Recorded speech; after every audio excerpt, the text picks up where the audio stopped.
Oke, di sini telah hadir bersama kita ada Pak Lukas Agustinus SPD, Guru Bahasa Indonesia. Selamat pagi, Pak. Selamat pagi, Bu Tata. Ya, sehat-sehat? Sehat selalu. Alhamdulillah. Di sini juga sudah hadir bersama kita ada Aura Patricia Nur dari kelas DKV 1 dan ada Cika Ayu Sabika dari kelas 11 DKV 1. Selamat pagi.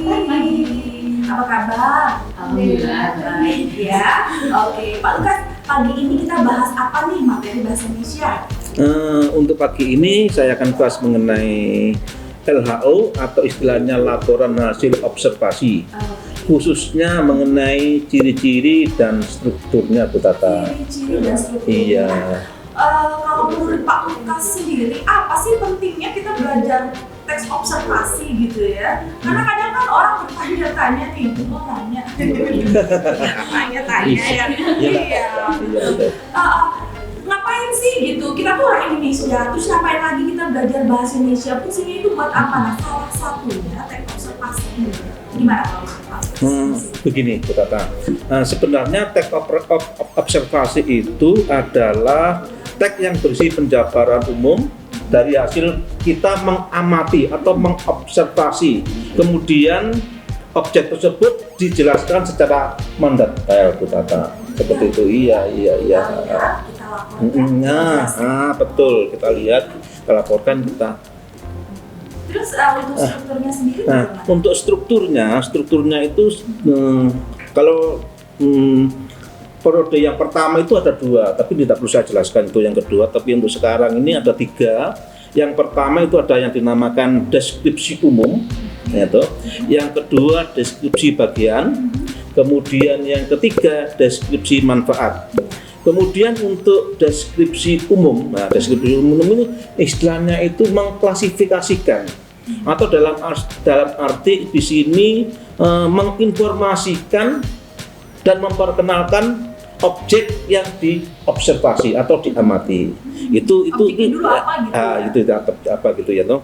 Kemudian yang kedua deskripsi bagian. Nah, deskripsi bagian ini adalah kita akan memberikan penjelasan bagian-bagian apa atau jenis-jenis objek apa yang kita amati itu, kan begitu, baik itu secara fisik maupun yang lainnya, kan begitu. Kemudian yang terakhir yaitu deskripsi manfaat. Deskripsi manfaat ini adalah kegunaan apa sih objek itu, manfaatnya apa, ya, untuk apa sebenarnya, kan gitu, manfaatnya apa objek tersebut, seperti itu, Bu Tata. Oke. Mungkin ada yang mau jelasin nggak lagi observasi itu apa gitu mungkin ya? bisa. Iya, jadi ditambah. teks observasi ya intinya sesuatu teks yang digambarkan secara faktual gitu. Ya pastinya faktual. Ini kan perlu observasinya secara langsung dengan penelitian itu langsung. Nggak usah gitu ya, kita nggak usah jauh-jauh ya kemana-mana gitu. Kalian mungkin pertama kali masuk ke perpustakaan, ini artinya perpustakaan tadi ya Pak ya? Betul. Perpustakaan, kemudian kalian mendeskripsikan di dalam perpustakaan itu ada apa aja sih gitu ya. Kemudian manfaatnya itu lebih kepada mungkin ketika orang membaca telaah kalian tentang observasi itu orang bisa bayangin, oh nanti kalau masuk perpustakaan itu SOP-nya tuh gini gitu ya Pak Lukas ya. Iya, mungkin manfaatnya lebih kepada seperti itu nggak sih? Iya, informasi. Nah, kalau ketika kamu masuk SMK 1 pertama kali gitu ya, apa yang kamu lihat? Kemudian itu observasi dong ya. Nah, apa yang kamu lihat? Gitu? Kita kan menuju ke kelasnya, terus orang-orangnya. Iya. Itu kalau menurut kamu SMK Negeri 1, karena kan setiap hasil dari sebuah observasi kita menghasilkan sebuah kesimpulan. Betul. Ya. Betul kan Pak Lukas? Betul, kesimpulan. Kalau misalnya kamu masuk ke dalam gerbang, kemudian kamu masuk ke dalam kelas, otomatis apa yang kamu lihat itu akan menimbulkan kesimpulan dari kamu. Oh iya, ternyata SMK 1 gila luas banget ya. Itu adalah sebuah kesimpulan kan? Kesimpulannya. Oh iya, masuk ke perpustakaan, wow, perpustakaan SMK 1 itu keren banget gitu, ada museumnya. Nah itu loh, sebuah kesimpulan itu. Kalau kamu sendiri, kesimpulan kamu dari apa yang kamu lihat, masuk gerbang, masuk kelas, lihat orang, wih gila SMK 1 cantik-cantik banget. Cowoknya ganteng-ganteng banget ya, ya ampun, budak cogal gitu ya. Gimana tuh kalau menurut kamu? Iya, benar itu. Iya bener ya Pak. Kan cewek Iya. sama cowoknya itu kayak mau merangkul banget tuh. Mereka ramah banget. Iya. Siswa-siswa sampai sekarang kalau pengalaman kamu pribadi, misalnya apa yang kamu observasi tentang SMK Negeri 1 Surabaya Pastinya ketika pertama kali datang ke sini?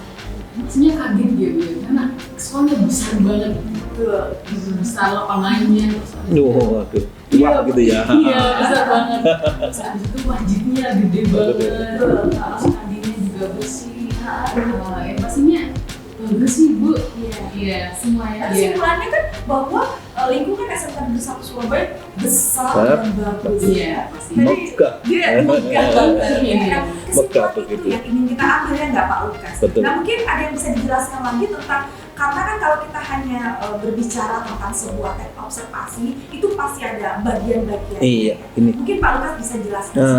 Selain tadi ada struktur, ada ciri-cirinya. Pasti kan punya ciri-ciri untuk apa namanya teknik observasi ini. Yang membedakan itu Gitu dengan tes ya. yang lainnya. Betul. Nah, ciri-cirinya yang ada yang bersifat objektif. Dalam arti objektif itu teks yang ditampilkan atau laporan yang ditulis itu adalah benar-benar nyata kan begitu.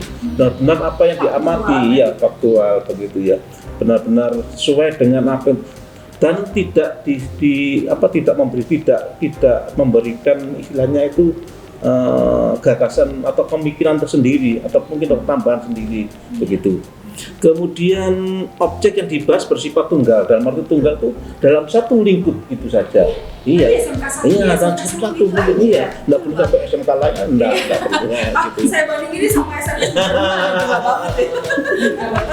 Iya. Kemudian yang kedua ditulis secara lengkap dan sempurna. Dalam arti lengkap itu sesuai dengan strukturnya. Ada deskripsi umum, deskripsi bagian, kemudian deskripsi manfaat, atau mungkin ada itu boleh kesimpulan kan gitu ya. Kemudian yang ketiga ditulis berdasarkan fakta atau yang fakta dan tes pengamatan yang dilakukan dalam arti tadi itu realnya, kenyataannya apa pada waktu kita melihat itu, seperti itu. Kemudian informasi teks merupakan hasil yang dapat dipertanggungjawabkan kebenarannya. Nah seperti itu yang terakhir untuk ciri-ciri dari teks observasi berata itu aja.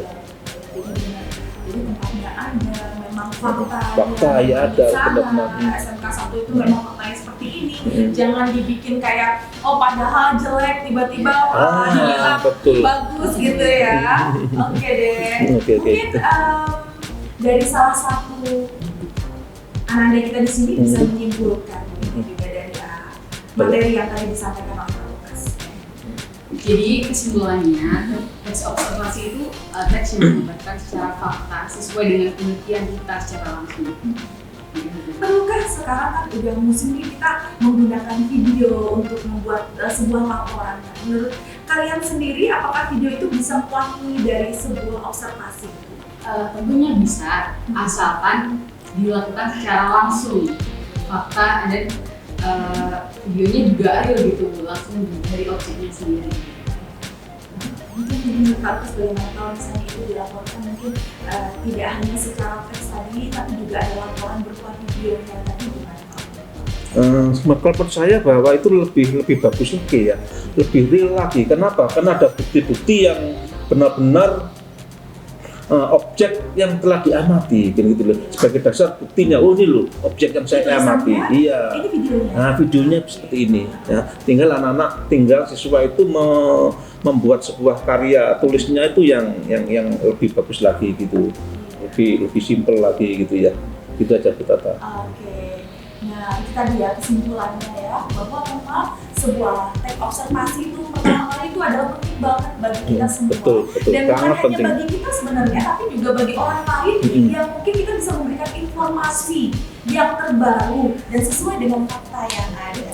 Akhirnya kita sampai pada penghujung acara kita pada hari ini. Jangan lupa like and subscribe-nya dong ke sini ya. Oke. Demikian semester tutur dong pada hari ini. Jumpa lagi dengan episode berikutnya. Wassalamualaikum warahmatullahi wabarakatuh. Bye-bye.